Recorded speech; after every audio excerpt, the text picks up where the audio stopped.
তুই ফুপুর কাছে যে আমাকে বিয়ে করার প্রস্তাব দিবি। এইটা সম্ভব না ম্যাডাম, আপনি মনিব আর আমি সাখর।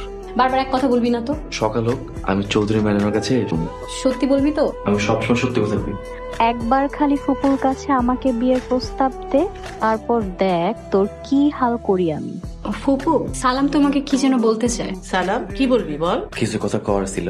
বল। ছোট ম্যাডামের মাথায় সমস্যা হয়েছে, একদিন রাইতে আইসা আমার ডিস্টার্ব করে, নষ্ট কথা কয়। কিরে রোজা, তুই কি আমার কাছে কিছু লুকাচ্ছিস? না ফুপু, সালাম মিথ্যা কথা বলছে। আমি যতদূর জানি সালাম মিথ্যা কথা বলে না। তাহলে কি আমি মিথ্যা বলছি?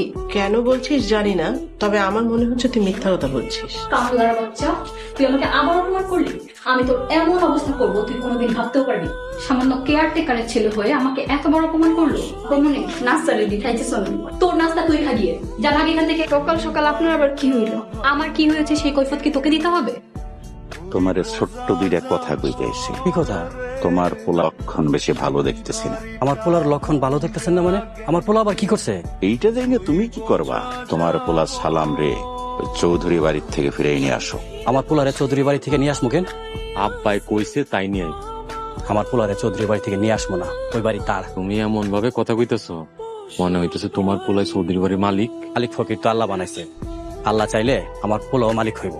দিলু মিয়া সব আজগুবি স্বপ্ন টপ্ন দেখো না। আল্লাহ তুমি রহমান রহিম, তুমি দয়ালু, তুমি আমার পোলারে হেফাজতে রাখো, আমার পোলারে তুমি ভালো রাখো। কেয়ারটেকারের ছেলে হয়েছিল তখন। মুখ সামলায় কথা বলেন ম্যাডাম, ভুল কিছু কইরা থাকলে আমি করছি, আমার বাপরে টানবেন না। আমার যাকে খুশি তাকে টান না। তোর খুব দেমাগ তাই না রে? আজকে তোকে আমি উচিত শিক্ষা দিব। ছাড়েন ম্যাডাম। কেয়ারটেকারের ছেলের কি দেমাগ! ছাড়তে কইছি ম্যাডাম, ছাড়েন। ছেড়ে দিলাম। আমি আপনার চাকর, আপনি যেখানে কইবেন আমি সেখানে যাবো, তাই আমার শরীরে আপনি স্পর্শ করতে পারবেন না। কেন? তোর শরীর স্বর্ণ দিয়ে বানানো নাকি? স্বর্ণের না, আমার আল্লাহ মাটি দিয়ে বানাইছেন। তিনি কইছেন এই শরীর কোনো বেগার নারী যেন স্পর্শ না করে। আমি আমার আল্লাহর হুকুম অমান্য করতে পারবো না।